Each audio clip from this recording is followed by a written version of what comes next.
Hi, welcome back to Mountain Gym Card Collectibles. Hope you're having a great week so far. Well, I want to talk about something that I've noticed in this hobby that really bothers me.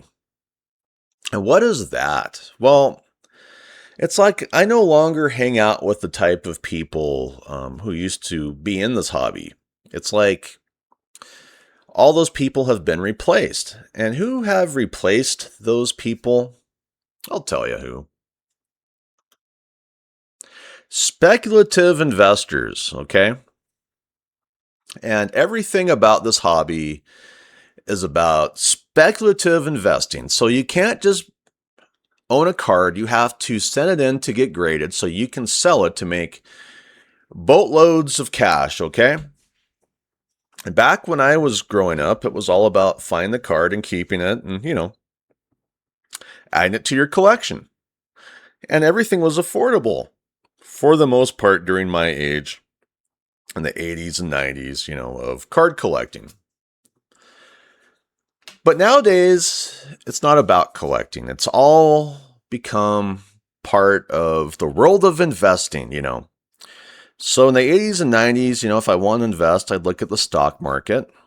I started investing in the 90s.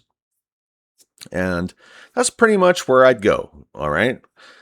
But for one reason, the pandemic, the COVID pandemic, and all the people involved turned sports card collecting into another speculative investing market, okay?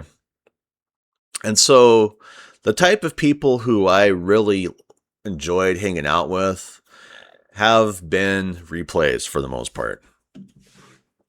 And so when I go to a sports card show, I can see that. It's like the old tables where I used to see collectors trying to sell their collections, they've been replaced with these kind of modern, young broker type of individuals who just are in it for the money. And it's clear as day.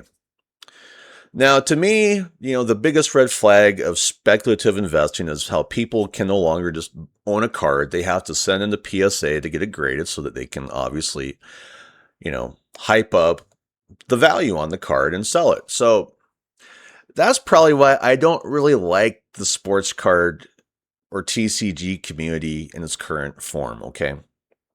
I would prefer to have the true blue collectors that are doing it more for the love of collecting rather than just money, okay?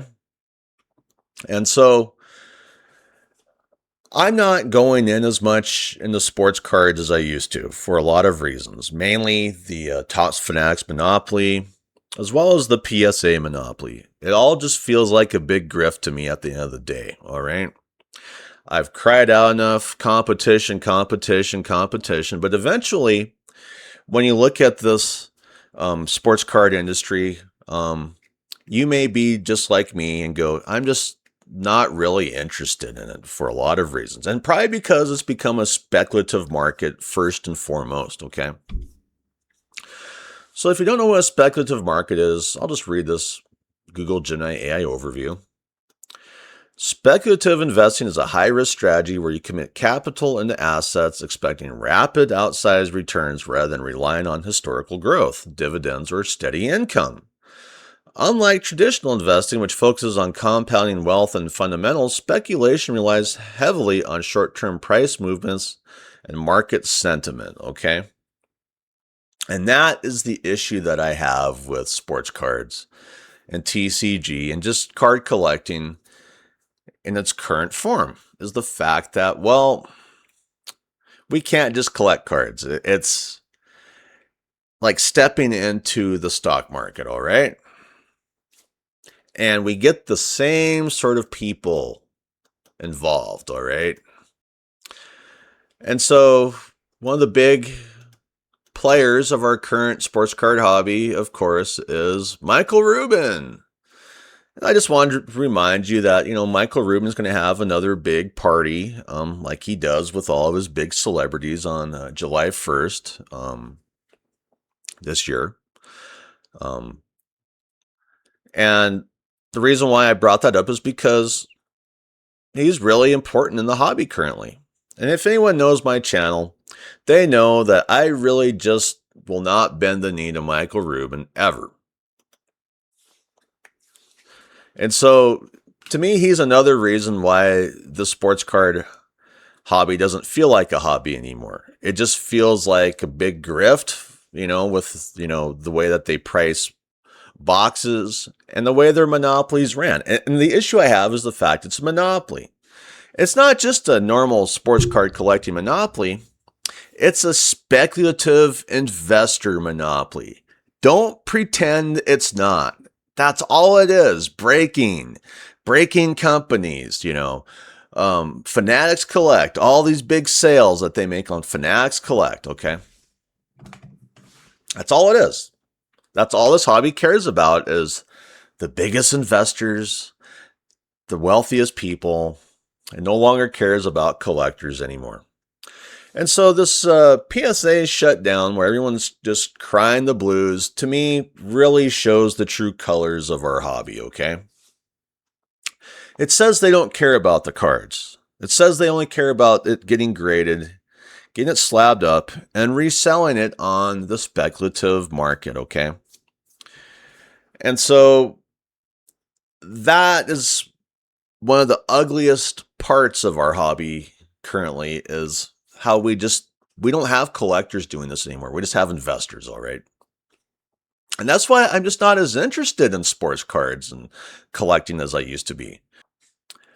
Basically, the takeover from speculative investors have really hyped up the push into PSA, okay? If this was a collector's market, you wouldn't see all the people sending everything under the sun in the PSA. But since it's all speculative investing, that's all that matters. So these categories that have been shut down, that are more or less value oriented in favor of what the general category that you have to spend a lot of cash on, it just goes along with what's happened to our industry, okay? Money, money, money, Got to get a PSA 10 so I can, max out the value on a sports card sale. Okay. Got it. And we can just go through some of these comments where people are not happy about this, Now, I know a lot of the gurus have been talking about this constantly, okay? Because that's all they care about, too, for the most part, is the speculative market, making a bunch of cash. Nobody wants to keep the cards anymore. And so let's see what we have here. PSA screwed over every sports card collector because they've been backlogged with TCG subs and refused to open a separate entity for grading non-sports, the true cause of the jam. They did the same thing to us with price increases in May. They prioritized TCG and punish us. Yeah, well, I would say maybe don't care so much about the slab and just enjoy the card. Oh, no, we can't do that. People like me, who say that we're not popular. If you want to be in the popular club, you have to get everything slabbed up and you have to make a lot of bank in the process, That's what this hobby is all about. It's all about the speculative market. It's no longer about collecting. And that's why I just don't like the people who are currently in the sports card hobby. I would prefer to have my old-fashioned collectors from the 90s who have been more or less pushed out of sports card shows in favor of these new investor bros, to say the least,